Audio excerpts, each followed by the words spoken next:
This program is funded in part by the Massachusetts Cultural Council, a state agency which also receives support from the National Endowment for the Arts. Previously on Dirty Laundry. Hold it, sir. Can I ask you a couple of questions? Wow. I can't believe good old Mel's been shot. Not that the guy didn't have it coming. So the murderer must have just left. You see anybody?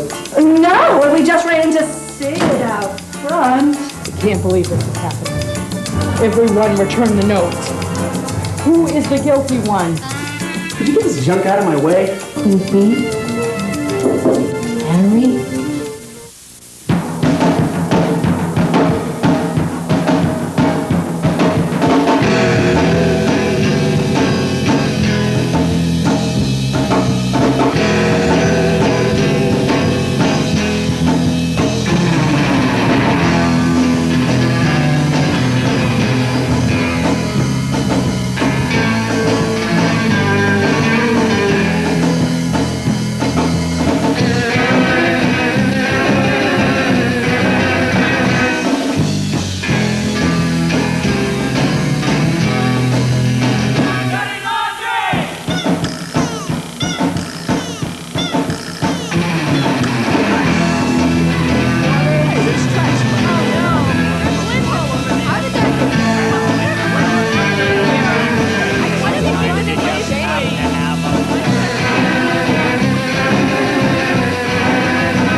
Hey, buddy. You've been awfully quiet lately. Is there anything bothering you? Nothing for you to take the time to worry about, Larry. You have work to do. Well, you know, talking about it may help. You've been pretty much clammed up ever since Mel's reception. To be honest, I didn't think it would hit you this hard. The reception seemed to reveal a lot of surprising things about certain people.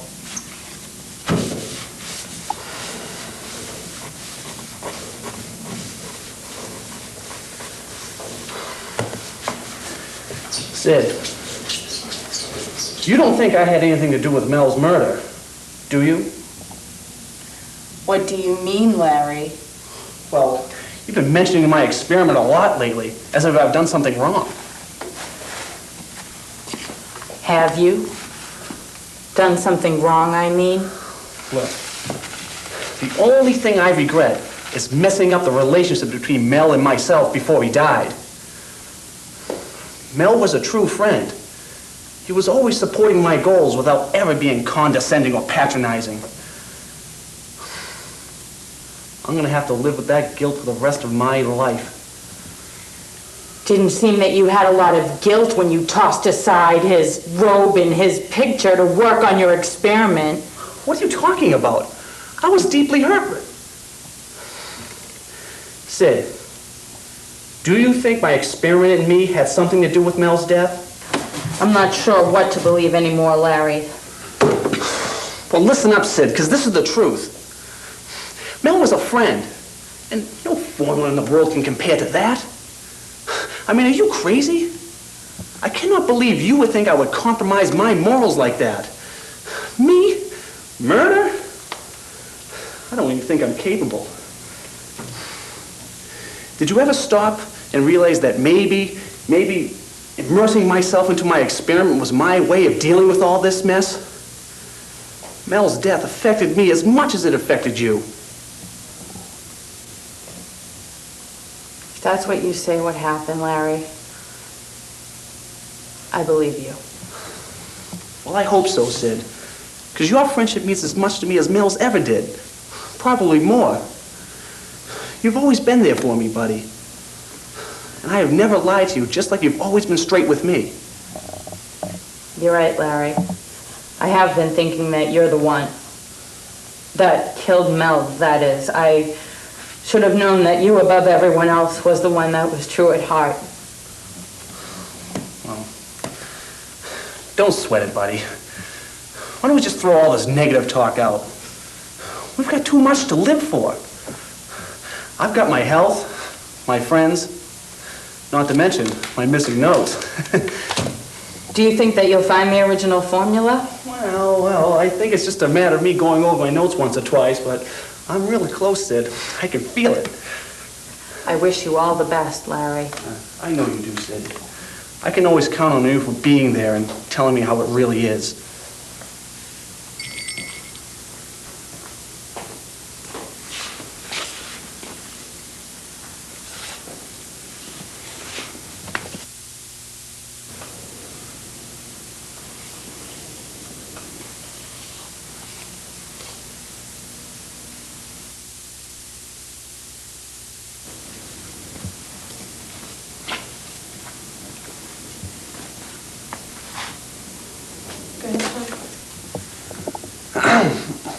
Can I help you, sir? Yes, I'm Inspector Badesco, and I'm investigating the murder of Mel Haynes. Yes, that's right, Inspector. And you are? Larry. Larry Alkali. I'm the clerk here at the Sit and Spin. Yes. The officers that were here gave me a complete list of everyone present when the murder took place. Well, actually, no one was present when Mel was shot. That's kind of why there is an investigation. Very good. Excellent. Is there a phone I could use? Yeah, right here. Thank you. And you are the maintenance man? Yes, officer. Sid Hardwater. You've been the janitor here for quite some time, huh? How's your father? Is he still at Placid Waters? Yes, officer, he is. Jane, what happened to him? When you pick that occupation, it's just bound to happen. Maytag repairman. Those things never break. Well, Inspector, you must have a lot of good information in that little notebook of yours. It's all part of the job. To be as thorough as you can, especially when you're investigating a crime as brutal as this one. Well, about Mel's murder, do you have any leads yet? Wouldn't tell you if I did. But that's why I'm here. I'm going to give the crime scene a good run through, look over, and try to talk to everybody that was here. Well, I wish I had more information for you, but no one was here. We all kind of came in at the same time. And the we would be you, Mr. Hardwater, and a Blanche Rhinestone and her butler, Xavier Giles. That's correct. Well, actually, Sid, Blanche, and Giles came in just a few moments before I did. Xavier? And you were outside when the incident took place? Yes, officer, I was outside putting out the trash and I got locked out, so I had to walk around. And that's when you ran into Mrs. Rhinestone and Giles? Yes, officer, we all walked in at the same time. Now, could you tell me, what was it that you saw when you first came in? We saw Mel. Mel. Blood. And Mel. And washing machine and blood. On my machines. On my floor. So bloody. So red. Inspector, is all this necessary? We've already answered all these questions with the police. I apologize, Mr. Alkali. I realize this is a sensitive time for you. But I've got to confirm facts that were given to me and come up with anything further that I can find. Well, I can assure you that everything you have in that little book of yours is correct. And if you excuse us, we have some work to do. I'm sure you do. How's the experiment going? Sure was lucky finding those missing notes, what? Excuse me? Your dry clean, waterless detergent, the notes were missing, and then they showed up again. Isn't that what you argued with Mr. Haynes about just before he was shot? All right. I admit I was pretty steamed at Mel for being in my way. I was under a lot of pressure, you see, and he just kept making things worse. It must be maddening to be that close to your invention and then having it all gone. You know, that could make an otherwise sane and intelligent person just go over the edge. Wouldn't you agree, Mr. Alcott? Mary would never hurt anybody. He is true at heart. He should never be doubted by anyone, ever. Seem pretty loyal to your coworker there, Mr. Hardwater, who wouldn't want to cross either one of you two. Inspector, if you don't have any further questions, we really need to get some work done. This place has been really chaotic the past few days or so, and I would like nothing more than to get this place back to some semblance of normalcy. Okay. I guess that's all for now. I've got to go talk to the others anyway, and... Malcolm Abacus was somehow overlooked in the initial report. Does he work around here somewhere? Yes. 3 doors down. Fine. Thank you very much. We're going to have this wrapped up very quickly. I just know it. But I'd like to ask you to stick around, because I may need you for questions or other information. But you've been quite helpful. Thank you for your time. Good day.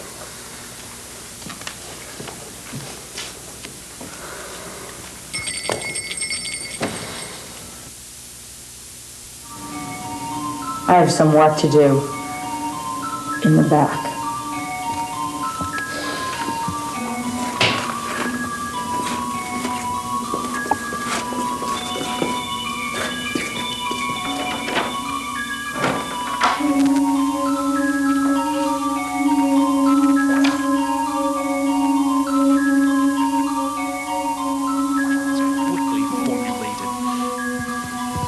After midnight, when all was dark and the night grew silent, I acted.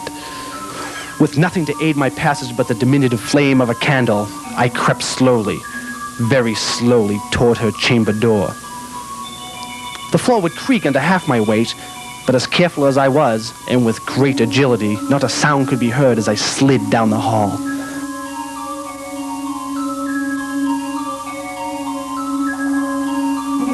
I reached for a doorknob with refined deliberateness, slowly, so not even a rustling of my robe could be heard.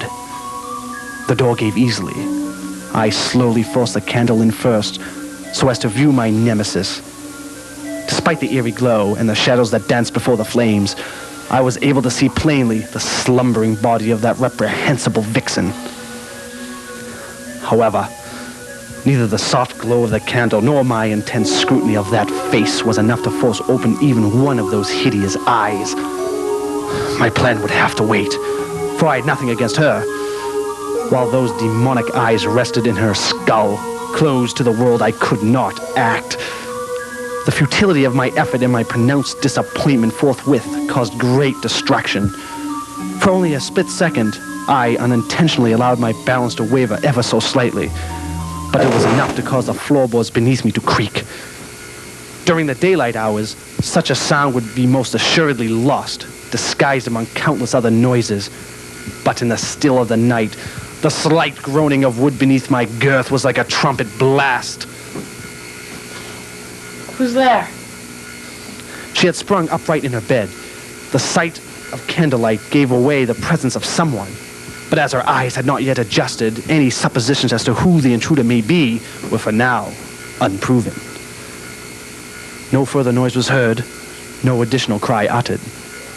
I grew more and more anxious by the moment, yet remained paralyzed by the intense gravitational pull of those eyes. They grew increasingly powerful, tearing through the darkness, entering my body and gripping my very soul. I gathered my passions, and in a moment dropped the candle to the floor and leaped toward her bed, her person, those eyes. Suddenly, the room became a cauldron of disorientation. My eyes could see nothing, blinded by darkness and sweat. Yet I saw everything. Our bodies entwined, Skin touched skin, yet I felt nothing.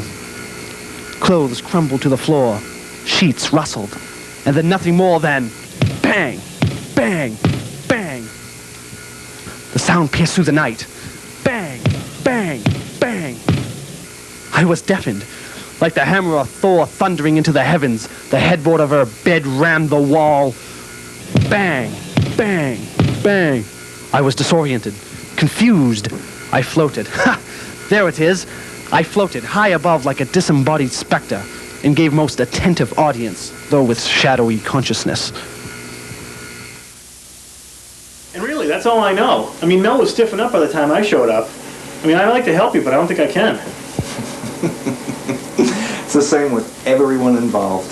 Yeah, I mean, but Mel was a friend to everybody. I mean, he knew what people were really like.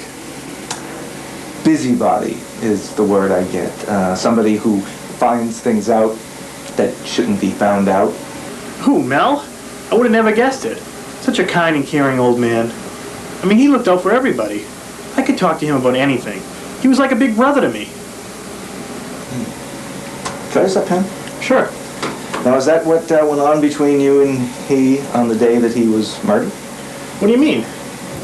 I'm referring to an incident that occurred just shortly before the victim was shot, an incident involving a certain Walsh Industries cover-up that came right out of this office.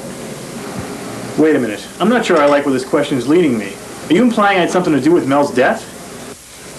I'm not implying anything, Mr. Abacus. Just the facts bear out that you were involved in a heated discussion with the deceased just shortly before he got deceased. First of all, Inspector, I wouldn't call it a heated argument. It was just a difference of opinion. I mean, not everybody sees eye to eye. I mean, Jesus, the Looney Tune ran around in a robe all day. How am I supposed to take somebody like that seriously? Well, your words of warning to him seem to have been given quite seriously, and frankly, why bother yourself with a Looney Tune? Second of all I know is when I left the laundromat, Mel was alive and kicking. All I did was come back here to my office and meet with some important clients, who, by the way, can verify my whereabouts. Who have been checked out? Oh, well, good then. I guess this little conversation of ours is over. If you have any further questions for me, you can go through my lawyer. Thank you, Mr. Abacus. There is one more thing. Hold on, I told you everything I know. Mel had a lot of enemies. He was a nosy son of a bitch. He didn't do anything for this world but provide psychoanalyst research material. I told you everything I know. This conversation is over. I knew that. But what I don't know, Mr. Abacus, is how to get to the Styling Jamboree Beauty Salon. Could you direct me? Oh, jeez. I'm sorry. The Styling Jamboree. Let me see. Yeah, it's right down Route 43. Yeah, Route 43 on the right-hand side. You can't miss it. Sorry about that. Fine. Thank you, Mr. Abacus.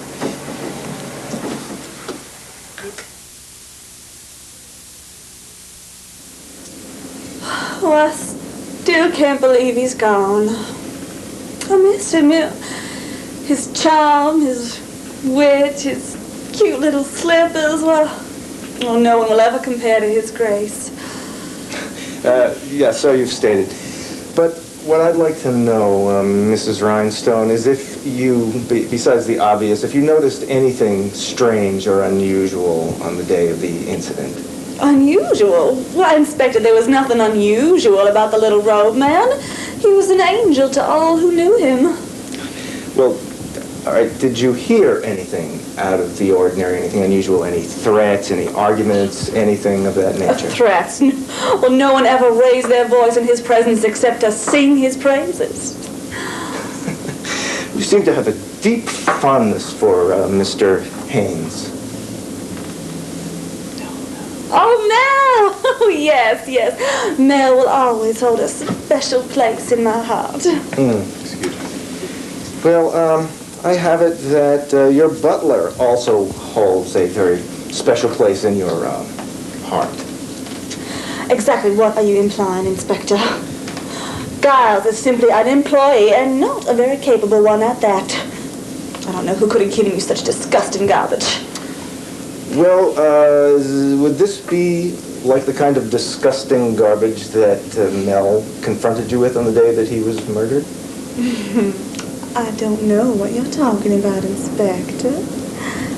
There was no such confrontation, girls, and I spent the entire day visiting my many charities. There are at least a dozen people who can attest to my whereabouts throughout that day up to the very minute of that dreadful shooting. Is there a phone I could use? Thank you.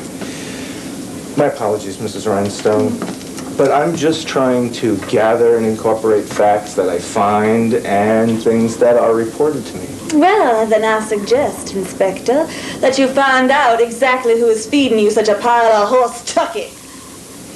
Madam, it is time for your waxing. Thank you, girls. Thank you, Mrs. Rhinestone, for your time. I think I have all I need to know. Thank you very much. Thank you, Inspector, and good luck with your investigation.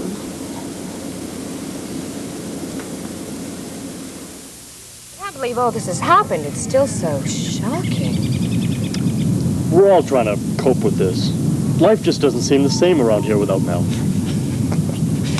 It does seem kind of unusual that you should have such deep feelings for him, considering the short amount of time that you've been here in Cedar Falls. Well, with people like Mel, this place instantly became home. Right, honey? I couldn't have said it better, sweetie. Mrs. Timpson, you weren't present at the time of the shooting? No, of course I wasn't. No one was, except for Mel and that brutal, awful murderer. Could I use that shovel? Sure. Thank you. And Miss Timpson, your husband said that he couldn't find you. He was looking all over for you. You didn't tell him where you were going? No, of course not. It was a surprise. You see, this is my herb garden, and I've been wanting to start it up for some time now, and Mr. Jones had just gotten that fertilizer that I needed, so I went down there to pick it up on the day that Mel was killed. And why all the secrecy over fertilizer? Well, it appears as if my little cupcake wanted to plant my favorite veggies before I even noticed. She always liked to surprise me with new and interesting delights. You know how much I love my asparagus, my little pumpkin. But, honey, we don't have enough space to grow pumpkins. Mr. Timpson, you were present shortly after the shooting. Why, yes. I was, but I was looking for my wife. I couldn't find her anywhere, and I left no stone unturned. In fact, I must have pestered every shop owner within a 10-block radius. I should have known when my little cupcake has it in her. There is no mercy to our credit cards. Oh, honey, you're just terrible. The good inspector won't know you're kidding. Oh, that's all right, Miss Timpson. Your secret's safe with me. For now. Well, that's all I have. I've got to go verify a few more facts. And so I'll be getting on. Good luck with your garden. The top of the afternoon to you, Inspector. What did he mean by verify a few more facts? Oh, I wouldn't worry about that. We don't have anything to worry about. I've got everything covered.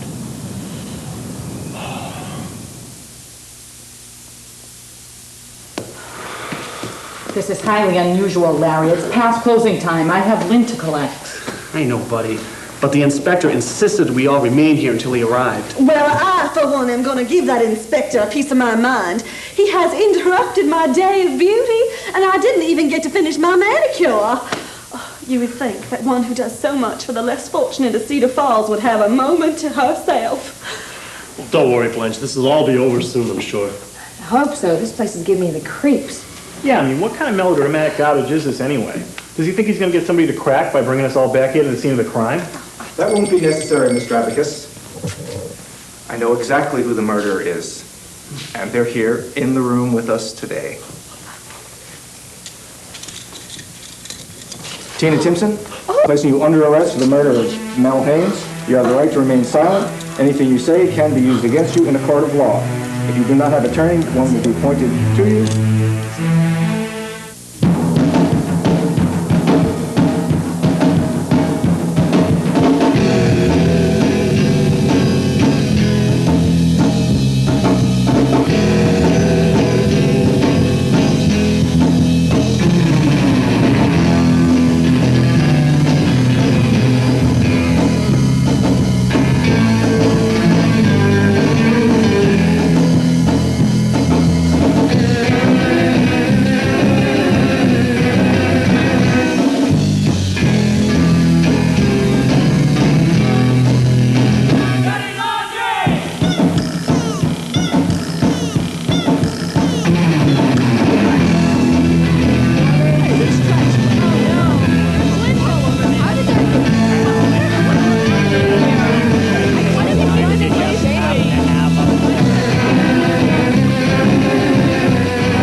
program is funded in part by the Massachusetts Cultural Council, a state agency which also receives support from the National Endowment for the Arts.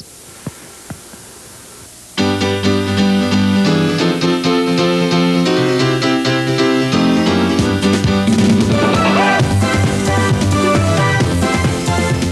sure to tell your friends and family that Dirty Laundry is now available on these local access stations.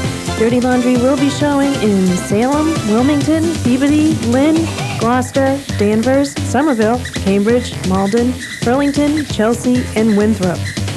Tune in.